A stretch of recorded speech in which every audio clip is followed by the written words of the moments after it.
Hello అండి, అందరికీ నమస్కారం. ఈరోజు మన టాపిక్ వచ్చేసి సెంట్రల్ డ్రైనేజ్ సిస్టమ్ గురించి ఈ వీడియోలో కంప్లీట్గా మనం డిస్కషన్ చేసుకుందామండి. సెంట్రల్ డ్రైనేజ్ సిస్టమ్ అంటే ఏం లేదండి, సింపుల్గా చెప్పాలంటే మన చెరువు యొక్క అడుగు భాగంలో వేస్ట్ అనేది పేరుకుపోయి ఉంటుంది కదా, అది అనీట్ అండ్ ఫీడ్ కానీ, ఫీకల్ మ్యాటర్ కానీ, ఆర్గానిక్ మ్యాటర్ కానీ, అండ్ అలాగే రకరకాలుగా స్లడ్జ్ అని ఇవన్నీ ఉంటాయి కదా. సో ఈ మ్యాటర్ మొత్తాన్ని వాటర్ పొల్యూట్ కాకుండా, అండ్ అలాగే చెరువులో రొయ్యలకు కానీ, చేపలకు కానీ, నీటి నాణ్యతకు కానీ ఎలాంటి ప్రాబ్లం రాకుండా ఆ వేస్ట్ మొత్తాన్ని మనం బయటికి తీసే ప్రాసెస్ని సెంట్రల్ డ్రైనేజ్ సిస్టమ్ అని అంటారండి.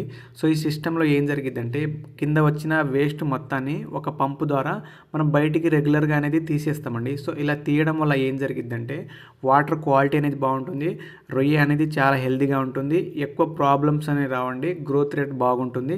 సో ఈ విధంగా చేసే ప్రాసెస్ని మనం సెంట్రల్ డ్రైనేజ్ సిస్టమ్ అంటారండి. ఈ సెంట్రల్ డ్రైనేజ్ సిస్టమ్ వల్ల మనకి చాలా రకాల బెనిఫిట్స్ అనేవి ఉంటాయండి. అది ఫిష్ ఫార్మింగ్లో కావచ్చు, అండ్ అలాగే ష్రింప్ ఫార్మింగ్లో కావచ్చు. సో ఫస్ట్ వన్ వచ్చేసి బ్యాక్టీరియల్ లోడ్ అనేది చాలా వరకు తగ్గిద్దండి.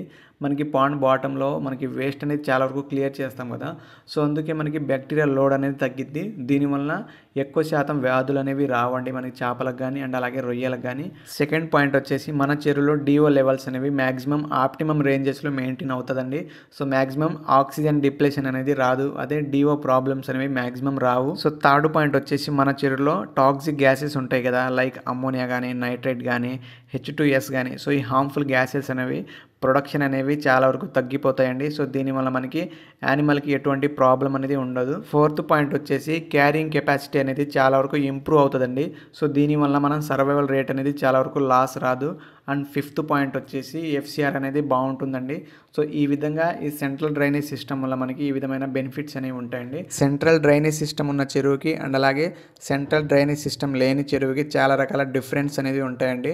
సో అది ఈల్డ్లో కావచ్చు, అండ్ అలాగే యావరేజ్ వెయిట్లో కావచ్చు, యావరేజ్ డైలీ గ్రోత్ రేట్లో కావచ్చు, అండ్ అలాగే సర్వైవల్ రేట్లో కావచ్చు, FCRలో కావచ్చు అండి. సో అన్ని రకాలుగా మనకి సెంట్రల్ డ్రైనేజ్ సిస్టమ్ ఉన్న చెరువుకే ఎక్కువ మనకి బెనిఫిట్స్ అనేవి ఉంటాయండి. సో దాంట్లో FCR కానీ, సర్వైవల్ రేట్ కానీ, యావరేజ్ డైలీ గ్రోత్ కానీ, సో అన్నీ బాగానే ఉంటాయండి.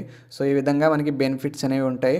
సో మ్యాక్సిమం అందరూ ఈ సిస్టాన్ని ఇన్స్టాల్ చేసుకోవడానికి ట్రై చేయండి అండి. దీనివల్ల మనకి బెనిఫిట్ చాలా ఉంటాయి, అండ్ అలాగే లాసెస్ అనేవి చాలా వరకు తగ్గుతాయండి. అండ్ అలాగే ఈ సిస్టమ్ని ఎలా ఇన్స్టాల్ చేయాలి, అండ్ అలాగే కన్స్ట్రక్షన్ మెజర్మెంట్ ఏంటని మీకు తెలుసుకోవాలి అని అనుకుంటే కింద కామెంట్ బాక్స్లో మెన్షన్ చేయండి.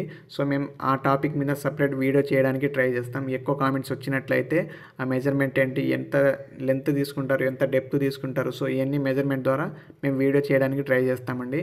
And thank you so much అండి ఫర్ వాచింగ్. అండ్ మా ఛానల్ని కూడా సపోర్ట్ చేసి సబ్స్క్రైబ్ చేసుకోండి, అండ్ అలాగే తోటి ఫార్మర్స్కి షేర్ చేయండి. థ్యాంక్ యూ అండి.